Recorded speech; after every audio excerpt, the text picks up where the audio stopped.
केंद्रीय अर्धसैनिक बल के जवानों के लिए पुरानी पेंशन योजना और 100 दिन की छुट्टी को लेकर बड़ी ही महत्वपूर्ण और ताज़ा अपडेट। जी हाँ दोस्तों, स्वागत हम सभी का एक बार फिर से आपकी अपने YouTube channel government employ news में। दोस्तों, काफ़ी लंबे समय से पुरानी पेंशन योजना की फिर से बहाली और 100 दिन की 1 साल में छुट्टी को लेकर अर्धसैनिक बल के जवान मांग कर रहे हैं और इसी के संबंध में एक बड़ी खबर यहाँ पर निकल कर आ रही है। तो खबर के अनुसार केंद्रीय अर्धसैनिक बलों के कल्याण के लिए गठित confederation of x paramilitary force martyrs welfare association ने पुरानी पेंशन के मुद्दे पर केंद्र सरकार को चेतावनी दे दी है। कॉन्फेडरेशन के चेयरमैन पूर्व एडीजी एचआर सिंह ने कहा, अब देश के 20 लाख पैरामिलिट्री परिवार अपना वोट उसी को करेंगे जो दल अर्धसैनिक बलों की पुरानी पेंशन बहाल करेगा। एक पैरामिलिट्री परिवार में 4 से 5 सदस्य नहीं है बल्कि उनके रिश्तेदार भी शामिल है। ऐसे में यह आंकड़ा 1 करोड़ के पार चला जाता है। इसके अलावा महासचिव रणवीर सिंह ने कहा कि सीएपीएफ में पुरानी पेंशन शुरू कराने के लिए कॉन्फेडरेशन द्वारा राष्ट्रपति, केंद्रीय गृह मंत्री, रक्षा मंत्री, वित्त मंत्री, गृह राज्य मंत्री और केंद्रीय गृह सचिव सहित सभी बलों के महानिदेशकों से मुलाकात कर उन्हें ज्ञापन सौंपा गया है। सभी की ओर से केवल आश्वासन ही दिया गया है।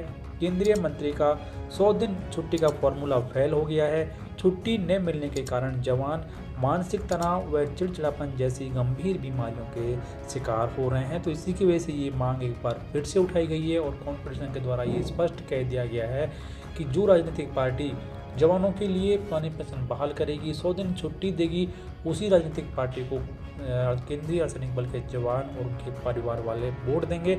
इसके अलावा यहाँ पर राजस्थान में जो पुरानी पेंशन योजना को बहाल किया गया है उसके लिए भी कॉन्फेडरेशन के द्वारा सीएम अशोक गहलोत का आभार जताया गया है और यहाँ पर काफ़ी अच्छी बात कही गई है। इसके अलावा यहाँ पर कहा गया है कि पुरानी पेंशन बहाली के मुद्दे पर केंद्र सरकार में इच्छा शक्ति की कमी साफ झलकती है। कॉन्फेडरेशन के द्वारा कहा गया कि विधानसभा चुनाव के बाद विभिन्न राज्यों के प्रतिनिधियों से बातचीत कर नई रणनीति बनाई जाएगी। 2024 के आम चुनावों से पहले अलग अलग राज्यों व दिल्ली में शांतिपूर्ण अनिश्चितकालीन धरना प्रदर्शन किया जाएगा।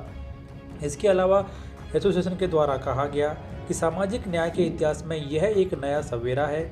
इसकी चिंगारी राजस्थान से आई है। 2004 से अपने वृद्ध कर्मचारियों के लिए भारत सरकार और अन्य राज्यों द्वारा नई पेंशन लागू करना किसी के लिए भी सबसे अनुचित कदम था।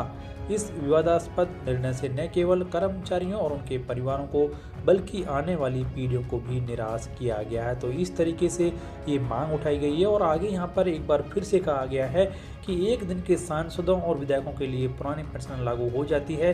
देश के लिए अपना बलिदान देने वाले बलों के जवानों की पेंशन छीन ली गई है। सभी संगठनों ने एक स्वर में इस फैसले की निंदा की है। पुरानी पेंशन बहाली के लिए बड़ा आंदोलन किया जाएगा। केंद्र और राज्य सरकारों को अपना निर्णय पलटना होगा और कर्मचारियों के लिए पुरानी पेंशन योजना बहाल करनी होगी।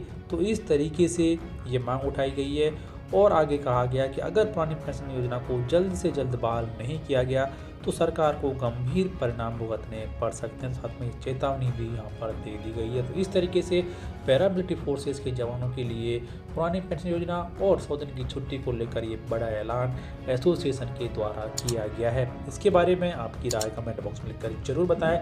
इस वीडियो को लाइक और शेयर करें, चैनल को सब्सक्राइब करें, बेल आइकन प्रेस कर लें हर एक लेटेस्ट अपडेट सबसे पहले देखने के लिए।